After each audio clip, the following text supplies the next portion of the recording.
जय श्री सीताराम, जय हनुमान, जय बागेश्वर धाम सरकार, जय माता दी। दोस्तों, आपके अपने चैनल में आपका बहुत बहुत स्वागत है। दोस्तों, तो माँ भगवती दुर्गा की कृपा आप और आपके पूरे परिवार पर सदा सर्वदा बनी रहे। और नवरात्रि में पहला दिन बहुत महत्वपूर्ण होता है और आज के दिन हम माँ भगवती दुर्गा की स्थापना अपने घर में करते हैं। घर के ईशान कोण में चौकी स्थापना करके माँ दुर्गा को स्थापित करके हम कलश की स्थापना करते हैं और दोस्तों अखंड दीपक प्रज्वलित करते हैं, माँ का आवाहन करते हैं। तो प्रथम दिन बहुत महत्वपूर्ण होता है, माँ भगवती दुर्गा के स्वागत का दिन होता है। और दोस्तों, आपको बता दें कि शास्त्रों के अनुसार अगर हम नवरात्रि के पहले दिन कुछ विशेष कार्य कर लेते हैं तो इससे माँ बहुत ही शीघ्र प्रसन्न हो जाती है और फिर हमारी जो भी पूजा होती है, प्रार्थना होती है, माँ उसे बहुत शीघ्र स्वीकार करती है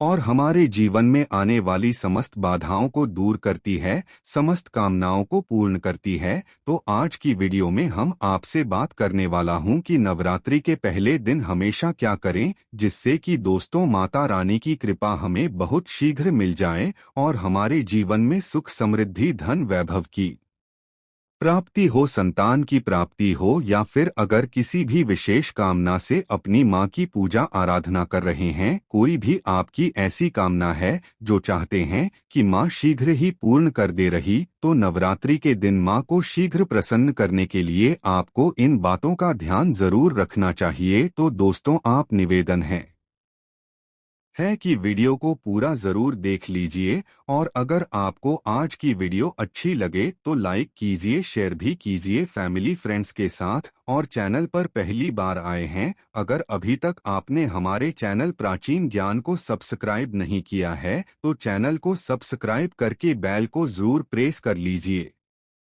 इससे यह होगा कि इस तरह की सभी वीडियो के नोटिफिकेशन आपको सही समय पर प्राप्त हो जाएगा। अब दोस्तों, बात करें कि नवरात्रि के पहले दिन हमें पहला कार्य करना चाहिए कि घर की छत पर आज हमें झंडा जरूर लगाना चाहिए। झंडा मतलब ध्वजा, लाल रंग का त्रिकोण झंडा होता है और उसके ऊपर बना हुआ हो, जय माता दी लिखा हुआ हो। यह मार्केट में बहुत आसानी से मिल जाते हैं, नहीं तो आप घर पर भी स्वयं से बना सकते हैं। तो एक झंडा त्रिकोण आप लेकर माँ को पहले दिन उनके चरणों में अर्पित कीजिए जब पूजा कर रहे हैं सुबह। तो उसके बाद पूजा के बाद वह झंडा अपने घर की छत पर लगा दीजिए।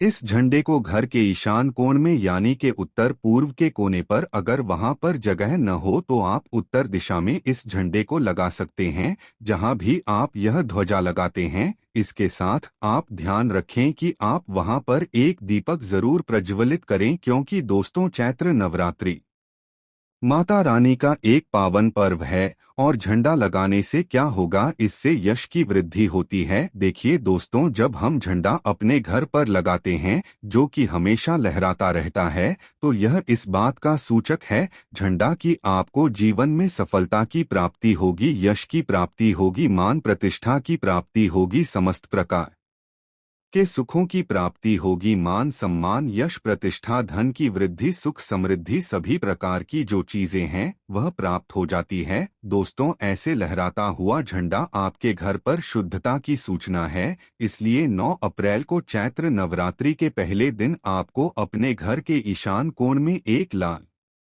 रंग का झंडा जरूर लगाना चाहिए। भक्तों, तो अगला जो कार्य है नवरात्रि में पहले दिन आपको जरूर करना है, वह है घर के मुख्य द्वार पर तोरण लगाना। तोरण क्या होता है, देखिए, आम के पत्ते लीजिए। जब हम पंच पल्लव के लिए भी आम का पत्ता लेते हैं, वहीं आम का पत्ता चाहिए हमें और थोड़ा सा आधे मात्रा में आप लेकर आइए, उसे साफ धो लीजिए। धोने के बाद उस पत्ते के ऊपर आपको श्री लिखना, पट्टे पर आपसी में लिखे, और जितना भी बड़ा आपका मुख्य द्वार हो उसके अनुसार एक धागा लेकर, और लाल धागा ले सकते हैं या पीला धागा ले सकते हैं, इस प्रकार से किसी भी रंग का धागा लेकर आप इन सभी पत्तों को एक माला के स्वरूप में बना लीजिए और उसके बाद यह अपने घर के मुख्य द्वार पर लगा दीजिए। दोस्तों, श्री पत्तों पर कुमकुम से लिख लीजिए या हल्दी से लिख दीजिए, इसी लगा दीजिए। इससे क्या होगा कि जब भी आप किसी दरवाजे पर कहीं तोरण लगा हुआ देखते हैं, आपको क्या लगता है? पहले ही सूचना में यह लगता है कि इस घर में कोई शुभ मांगलिक कार्य हुआ है।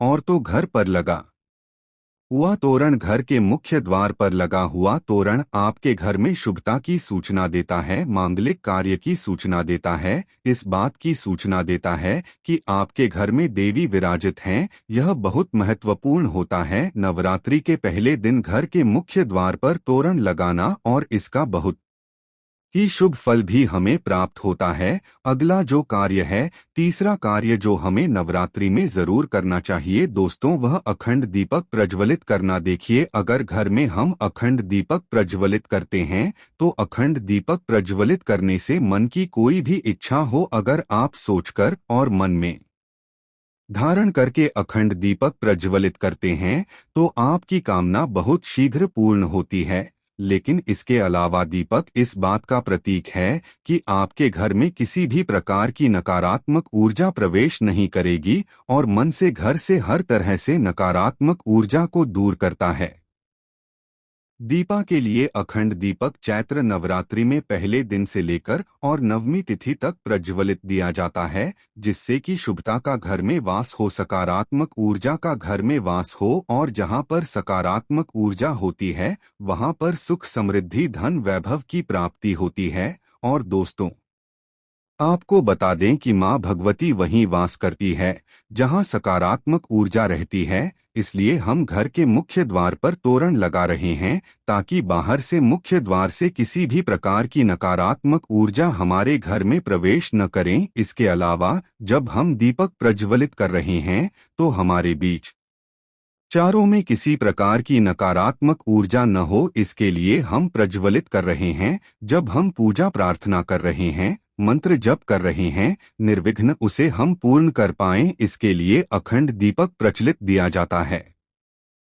लेकिन अगर आप किसी भी कारणवश अखंड दीपक प्रज्वलित नहीं कर पाते हैं तो सुबह शाम दोनों समय जब मां की आराधना करें तब आपको शुद्ध घी का दीपक जरूर प्रज्वलित करना है। और सुबह शाम दोनों समय अपने घर में लौंग और कपूर की आरती जरूर कीजिए, जिससे कि घर में नकारात्मक ऊर्जा ना रहेगी और घर में सकारात्मक ऊर्जा का वास बना रहे। अगला जो कार्य है नवरात्रि में आपको जरूर करना चाहिए वह कलश की स्थापना। और देखें, दीपक में एक और बात का ध्यान रखें। फिर हम कलश की स्थापना की बात करते हैं। दीपक में अगर आप घी का दीपक प्रज्वलित कर रहे हैं तो उसे आपको माँ भगवती दुर्गा की मूर्ति के तरफ रखना होता है। और अगर आप तेल का दीपक प्रज्वलित करते हैं तो मां भगवती दुर्गा के बाईं तरफ आपको तिल तेल का दीपक रखना चाहिए। तो इस प्रकार से दीपक का आप ध्यान रखें। जब भी आप तिल तेल या फिर घी का दीपक प्रज्वलित करते हैं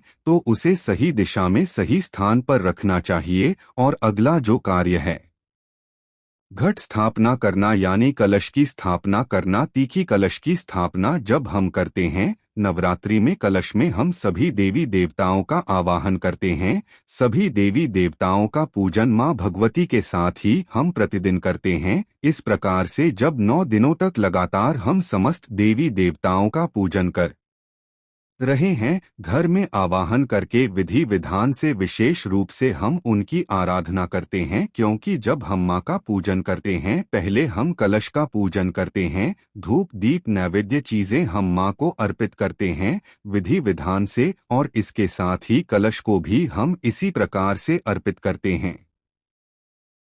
तो सभी देवी देवताओं की विशेष पूजा हम 9 दिनों तक कर रहे हैं तो हमारे जीवन में किसी भी प्रकार की कोई बाधा दूर होती है और कोई भी हमारी विशेष काम ना हो तो अवश्य पूर्ण होती है। तो कलश की स्थापना हमें जरूर करनी चाहिए। अगर संभव हो तो नवरात्रि के प्रथम दिन जो अगला जरूरी काम हमें करना है वो है जवारे होना यानी कि सप्तधान्य बोना, जो कि हम मिट्टी में थोड़े से जॉब होते हैं जो कि हरे हो जाते हैं।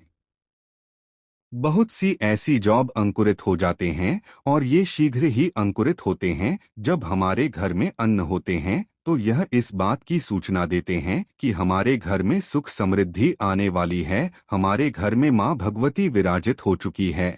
और घर में सुख समृद्धि धन वैभव सभी प्रकार की जो शुभता है उसका आशीर्वाद हमेशा दे रही हैं। तो घर में अगर आप जॉब होते हैं, सप्त धान्य बोते हैं तो बहुत ही श्रेष्ठ माना जाता है। दोस्तों, नवरात्रि के प्रथम दिन हमें जरूर यह करना चाहिए। और अगला जो शुभ कार्य है जो नवरात्रि के प्रथम दिन आपको जरूर करना चाहिए, वैसे तो बहुत से भक्त नवरात्रि के पूरे 9 दिनों तक व्रत धारण करते हैं। बहुत से भक्त जल पीकर घर या फिर फलाहार के द्वारा इस व्रत को धारण करते हैं। लेकिन अगर आप पूरे नवरात्र व्रत धारण नहीं करते हैं तो नवरात्रि के प्रथम दिन आपको व्रत धारण जरूर करना चाहिए। नवरात्रि के प्रथम दिन और अंतिम दिन यानी नवमी तिथि पर, यह अष्टमी तिथि पर आपको व्रत जरूर करना चाहिए। तो प्रथम दिन बहुत महत्वपूर्ण है। माँ भगवती दुर्गा की आराधना करते हैं, विधि विधान से उनका आभार करके पूजन कर रहे हैं। तो प्रथम दिन आपको व्रत जरूर करना चाहिए और संभव हो तो पूरे नवरात्र व्रत करना चाहिए। नवरात्र जब हम व्रत करते हैं, माँ की पूजा आराधना करते हैं, सात्विकता के साथ माँ की आराधना करते हैं, तो माँ शीघ्र ही प्रसन्न होती है। लेकिन व्रत भी धारण करें जब आप स्वस्थ हो पूर्ण रूप से। अगर आप स्वस्थ नहीं हो, व्रत रखने में असमर्थ हो, तो सिर्फ आप ही शुद्ध सात्विक भोजन यानी कि बिना लहसुन प्याज का भोजन लेकर माँ की आराधना सुबह शाम करें। तो सच्चे मन से भक्ति भाव से हम माँ की आराधना करते हैं तो माँ शीघ्र ही प्रसन्न होती है। अगर व्रत धारण की रखने की अगर आपकी शक्ति सामर्थ्य शारीरिक रूप से नहीं है तो आपको व्रत नहीं रखना चाहिए। लेकिन अगर संभव हो तो पहले दिन फलाहार के द्वारा व्रत धारण जरूर कीजिए। अगला जो जरूरी कार्य है जो नवरात्रि में आपको जरूर करना है, घर के मुख्य द्वार पर दोनों तरफ स्वास्तिक का चिन्ह जरूर बनाएंगे। स्वास्तिक क्यों बनाना चाहिए, देखिए मैं आपको लगभग कम अक्सर में ही इस वीडियो में बताता हूं कि घर के मुख्य द्वार पर जब हम किसी शुभ दिन पर या किसी शुभ तिथि पर किसी शुभ त्योहार पर हम जब कोई स्वास्तिक बनाते हैं घर के मुख्य द्वार पर, तो यह इस बात की सूचना है कि हम माँ भगवती का स्वागत कर रहे हैं। अपने घर में माँ लक्ष्मी का अपने घर में स्वागत कर रहे हैं। माँ लक्ष्मी हमारे घर में विराजित हो रही है, तो इसीलिए माँ का स्वागत के लिए मुख्य द्वार के दोनों तरफ आपको हल्दी या फिर कुमकुम के द्वारा स्वास्तिक बनाना चाहिए। और न सिर्फ आप स्वास्तिक बनाएं बल्कि जब स्वास्तिक बना लेते हैं दोनों तरफ, तो उसके बाद आपको स्वास्तिक का पूजन भी कीजिए, जैसे कि धूप दीप अक्षत और जल थोड़ा सा गिराकर और स्वास्तिक का पूजा लीजिए। माँ भगवती का रूप मानकर इस स्वास्तिक का जब हम पूजन करते हैं तो स्थायी रूप से माँ लक्ष्मी का वास हमारे घर में होता है। तो जरूर आपको इस बात का ध्यान रखना है। और नौवां जो सबसे जरूरी काम है जो हमें सुबह जरूर करना है, स्नान इत्यादि करने के बाद नवरात्रि के प्रथम दिन, और आप प्रतिदिन भी कर सकते हैं लेकिन प्रथम दिन विशेष रूप से अनिवार्य है यह काम कि घर में आप गंगाजल का शुद्ध गंगाजल का छिड़काव कीजिए। गंगा जल न हो तो आप शुद्ध जल भी अभिमंत्रित करके जैसे माँ भगवती के पास अब थोड़ी देर तक उस जल को रख दीजिए। उसके बाद आप जैसे मंत्र जाप वगैरह करते हैं, विधि विधान से पूजा करते हैं, तो वह जल अभिमंत्रित हो जाता है। उस जल के द्वारा पूरे घर में घर के कोने कोने में मुख्य द्वार से लेकर हर तरफ उस जल का छिड़काव कीजिए, जिससे कि घर में सकारात्मक ऊर्जा का वास हो। और जो भी हम मंत्र जाप कर रहे हैं, अनुष्ठान कर रहे हैं, माँ की आराधना कर रहे हैं, उसमें किसी प्रकार की कोई बाधा न आए। इसके लिए घर से नकारात्मक ऊर्जा का दूर होना अत्यंत ही आवश्यक है। और घर में सकारात्मक ऊर्जा जितनी अधिक रहेगी उतना अधिक समय तक उतनी अधिक सच्चे मन से हम माँ की आराधना कर पाएंगे। नकारात्मक ऊर्जा की वजह से हमारी पूजा में, हमारी प्रार्थना में, मंत्र जप में बाधाएं आती हैं। इसलिए इन बाधाओं को दूर करने के लिए नवरात्रि के प्रथम दिन यह नियम बनाए गए हैं कि अगर हम विधि विधान से इन 9 नियमों का पाठ नवरात्रि के पहले दिन कर लेते हैं तो पूरे नवरात्रि हम माँ की आराधना निर्विघ्न कर पाते हैं। और इस प्रकार से जब हम माँ की आराधना करते हैं निर्विघ्न भाव से, मतलब किसी प्रकार की कोई बाधा न आए आपकी पूजा में, मंत्र जाप में और अनुष्ठान में, तो आपकी पूजा संपन्न होती है अच्छे से और सफलता की भी प्राप्ति होती है। तभी जब हमारी पूजा अच्छे से संपन्न होगी तभी हमें माँ का आशीर्वाद भी प्राप्त होता है। इसलिए बहुत आवश्यक है इन नियमों का पालन नवरात्रि के प्रथम दिन करना। दोस्तों, अब आपको नवरात्रि की पूजा समय और शुभ मुहूर्त के बारे में बता देते हैं। दोस्तों, इस बार नवरात्रि पूरे 9 दिनों तक मनाया जाएगा।